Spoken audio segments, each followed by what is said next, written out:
Hi, I am an organizational expert. My name is Andrew Mellen, and I am also the author of Unstuff Your Life.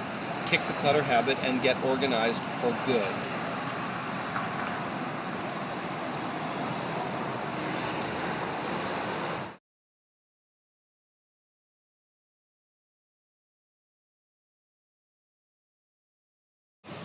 Yes and no. I was organized as a child about the things that mattered to me, which were my Matchbox cars, my baseball card collection, my chemistry set, and I used to have HO cars, which were the little cars that ran on a magnetic track around the track.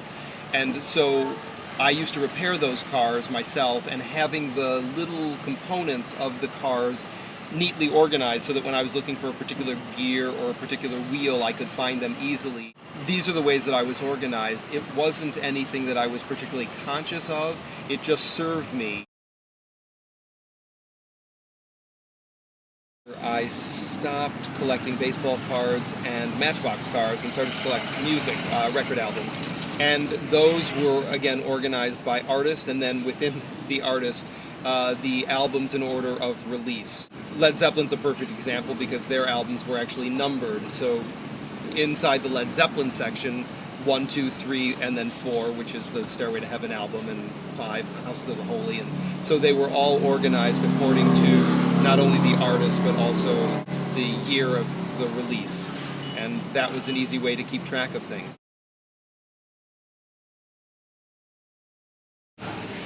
I went to Northern Michigan University, which is where I studied to be an actor and a director. And when I graduated from Northern, I moved back to Detroit. I worked in Detroit for a couple of years. I moved to Chicago, worked there for a couple of years, and then I joined a theater company that toured prisons around the United States. I moved to New York, where I worked again as an actor for several years. So I was laid off by Alice B. Theater. They ran out of money, and I came back east to produce an award ceremony at the Kennedy Center.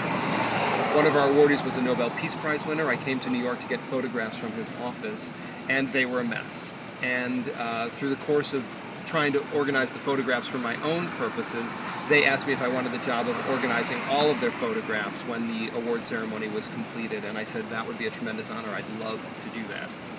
As it turns out, I never actually went to work for them. We rescheduled 3 or 4 times, and by the 4th time they said, when we're ready to restart, we'll actually get back in touch with you.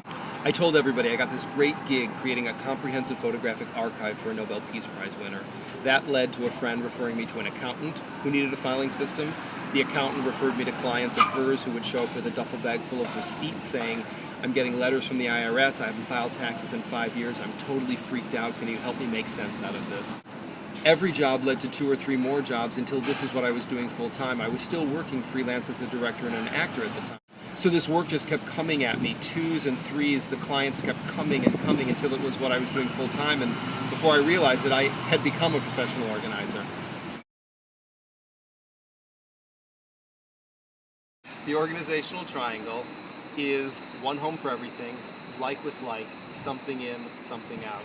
And the organizational triangle is the foundation of all of the work that I do with people around getting and staying organized. So once again, it's one home for everything, like with like, something in, something out.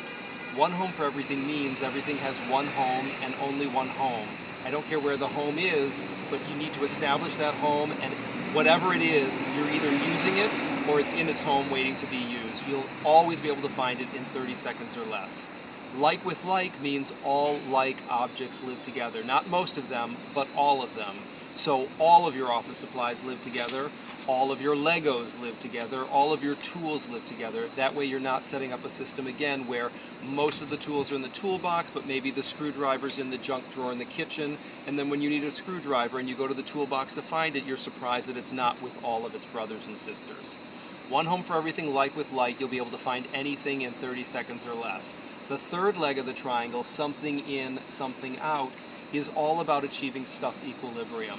So once you have enough of everything that serves you and nothing that doesn't, you're at stuff equilibrium. So we're no longer accumulating things and bringing them in, we're just replacing them. So whether you're upgrading or something fails and it needs to be replaced, we're not just bringing things in, particularly if they're on sale and we think, well, it's a bargain. It's not a bargain if you don't need it.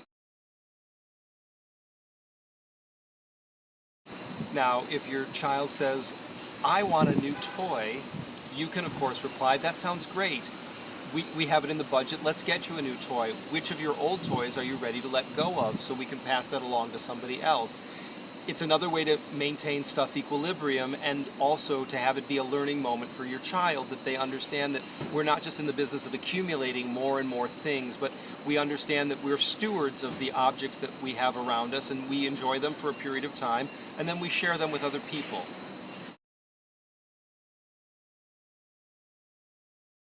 My book, Unstuff Your Life, is broken up into a series of chapters, each one dealing with a particular clutter, challenge, or topic.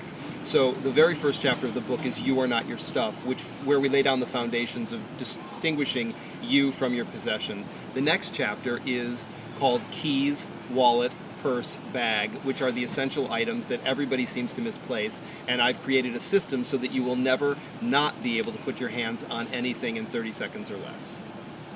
People should buy Unstuff Your Life because it is a clear and concise how-to manual on getting and staying organized. Many of the organizational books that are out there are really excellent books at describing what organization looks like, but where I think they fall short is that they don't describe how to actually get organized and stay organized. So I've written a book that takes you literally step by step through the process of going from disorganized to organized, and being able to then sustain and maintain that system.